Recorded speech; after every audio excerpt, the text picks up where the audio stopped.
हमारा प्रकरण पढ़ेंगे महेश्वर सूत्राणि। महेश्वर सूत्राणि, इनकी संख्या की बात करें तो ये संख्या चतुर्दश है, यानी 14 है। इन महेश्वर सूत्रों की उत्पत्ति की हम बात करें तो ये भगवान शिव के द्वारा जिस समय तांडव नृत्य किया जा रहा था, उस तांडव नृत्य के समय अपने पास में जो एक वाद्य यंत्र होता है डमरू, उनके वादन से प्रत्येक बार उनको बजाने से अलग अलग ध्वनि निकली, अर्थात उस डमरू को उन्होंने 14 बार बजाया। 14 बार बजाने से उसकी हर बार अलग अलग ध्वनि निकली। उस ध्वनि को हमारे संस्कृत के विद्वान भगवान माने जाने वाले पाणिनि, जिन्होंने एक सूत्र के रूप में पिरोया है, उसी सूत्र को आज हम महेश्वर सूत्राणि कहते हैं, जो हमारे कोर्स के मुताबिक सिलेबस के अनुसार ये हमारे संधि प्रकरण में बहुत ही उपयोगी सिद्ध होता है। तो आज हम इसकी शुरुआत करते हैं। तो इनके अन्य नाम भी कुछ दे रखे होते हैं, जिनको हम दूसरे नामों से भी कभी कभी जानते हैं। पहला नाम पाणिनि सूत्र है, क्योंकि इन्होंने भगवान पाणिनि ने ही इनको सूत्र के रूप में पिरोया है, बनाया है, तो इसको पाणिनि सूत्र भी कहते हैं। फिर दूसरा नाम इसको पाणिनीय सूत्र भी कहते हैं। एक और नाम है अक्षर वेद, क्योंकि इन महेश्वर सूत्रों का उपयोग हम वेदों के अंदर भी करते हैं। फिर आता है अक्षर समाम्नाय, फिर आता है वर्ण समाम्नाय, अर्थात वर्णों का समूह, अक्षर समाम्नाय यानी अक्षरों का समूह। फिर आता है प्रत्याहार सूत्र, इनसे हम प्रत्याहार भी बना सकते हैं और प्रत्याहार भी बनते हैं। इनके सूत्रों की संख्या मैंने आपको पहले भी बताई है, जो आपकी लिखने में सुविधा रहेगी, चतुर्दश। और अब इन सूत्र को हमने अलग अलग बनाया है, यानी स्वर सूत्र और व्यंजन सूत्र। स्वर सूत्र का जिसका हम दूसरा नाम अच सूत्र भी कहते हैं, तो अच सूत्रों की संख्या यानी स्वर सूत्रों की संख्या 4 है। और दूसरा है हल यानी व्यंजन सूत्र, जिनकी संख्या 10 है। तो 10 और 4 मिलकर के कितने होते हैं? चतुर्दश यानी 14 महेश्वर सूत्र होते हैं। अब हम इन सूत्रों को लिखने की शुरुआत करते हैं। तो यहाँ से पहले 1 नंबर अर्थात अ ई ऊ ण री ली क ए ओंग आई औ च ह य व र ट लण यमंगण नम जभय गढ़ दस जब गढ़ दस खफ छठ थ चट तव कपय शस सर हल। अब इनको लिखने का, याद करने का तरीका आपको यही रहेगा। ध्यान रखना, इसमें जो प्रत्येक सूत्र का अंतिम वर्ण है, अर्थात जिसके साथ में हलंत लिखा हुआ है, हलंत बना हुआ है, ये हलंत वर्ण सूत्र को सिर्फ लिखने में ही प्रयोग होता है, बल्कि इनका प्रयोग कहीं पर भी नहीं होता है। इनको लिखने की सुविधा के अनुसार ही इन वर्ण को साथ में जोड़ा गया है, लिखा गया है। और ये हल वर्ण अर्थात हलंत्य वर्ण है, इसका उपयोग कहीं पर भी नहीं किया जाता है। हम लिखने में हम केवल मात्र हलंत से पहले वाले जितने भी वर्ण हैं, उन सबको हम उपयोग में लेते हैं।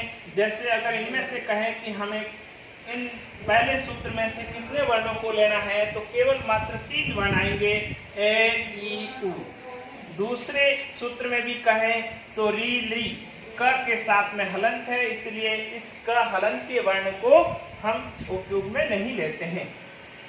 तीसरे में है ए ओ अंग है, यह हलंतीय वर्ण है, इसका उपयोग नहीं होता है। चौथा है आई औ च हलंतीय वर्ण है, इसका भी उपयोग नहीं होता है। तो हमें इनसे हलंत से पहले वाले जितने भी वर्ण हैं, हमें उन वर्णों को ही केवल लेना है और लिखना है। उसके बाद में देखिए, हम यहाँ पर सूत्रों की बात करें तो ये 1 नंबर, 2 नंबर, 3 नंबर और 4 नंबर, ये 1 से लेकर के 4 तक सूत्र, यानी ये 4 सूत्र कौन से सूत्र हैं? अच सूत्र यानी स्वर सूत्र है। इनके अंदर जितने भी वर्ण आए हुए हैं वे सभी स्वर वर्ण हैं। तो आप मान लीजिए हमने इससे पहले वर्णमाला में भी पढ़ा है कौन कौन से स्वर वर्ण हैं, ए ई उ री ली ए ओ आई औ।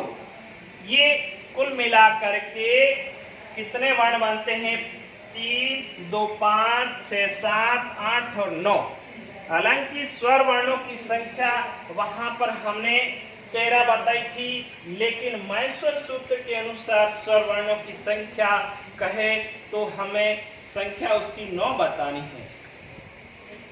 उसके बाद में 5 से लेकर के 14 तक जितने भी सूत्र हैं ये सभी हल सूत्र अर्थात व्यंजन सूत्र है जिनकी संख्या 10 है।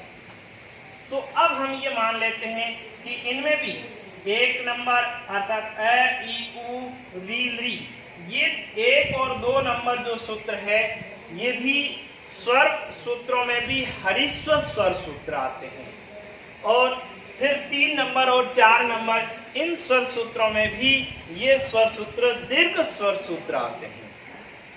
ठीक है, फिर उसके बाद में हम 5 से लेकर 5 जो सूत्र है ह य व र ट।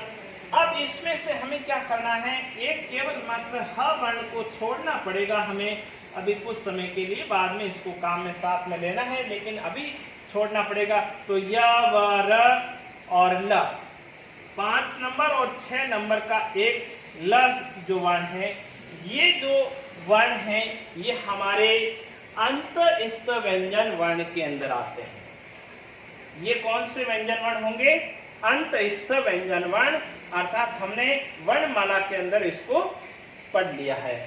फिर उसके बाद में 7 नंबर जो सूत्र आता है ये आता है या मंगणना म, अर्थात ये आता है प्रत्येक वर्ग का अंतिम वर्ण, अर्थात 5वां वर्ण है।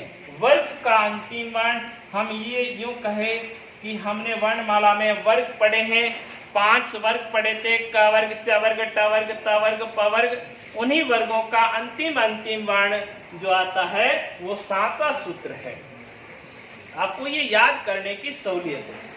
फिर 8 नंबर और 9 नंबर जो सूत्र है, 8 नंबर के 2 झ भ फिर घ ढ द, ये 5 वर्ण है।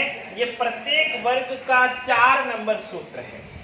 हम प्रत्येक वर्ग का जो क वर्ग च वर्ग ट वर्ग त वर्ग इन वर्गों का चौथा जो वर्ण आता है वो झ भ घ ढ द, ये 5 वर्ण आते हैं। प्रत्येक वर्ग का चतुर्थ वर्ण आता है। फिर उसके बाद में 10वां जो सूत्र है ज ब ग ड द, ये 5 वर्ण आते हैं।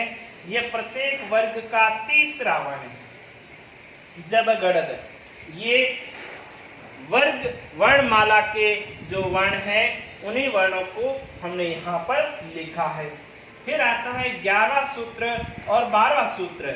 11 सूत्रों में पहले जो 5 वर्ण है ख फ छ ठ थ, ये आते हैं, ये 5 वर्ण है।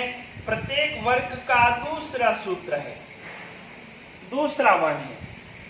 फिर अंतिम वाले 3 च ट त क और प, ये आते हैं प्रत्येक वर्ग का पहला वर्ण। वर्ग अर्थात जो हमने वर्णमाला में वर्ग पढ़े हैं क वर्ग च वर्ग ट वर्ग त वर्ग, उन्हीं वर्णमाला का पहला वर्ण जो यहाँ पर 11 सूत्र का च ट त क प, ये हमने लिखा है। फिर उसके बाद में देखिए 13वां सूत्र और 14वां सूत्र जो आता है स और ह, ये 4 वर्ण आते हैं जो हमारे वर्णमाला में ऊष्म व्यंजन वर्ण में गिने जाते हैं। हम इसको एक बार बोल लेते हैं, इसको कैसे बोलते हैं। तो पहला जो सूत्र आता है अयुण ऋलिक योंग अयौच अयवरट लण यमंगणनम जवय गड़दश जब गड़दश कप छट थसट त कपय ससर और हल।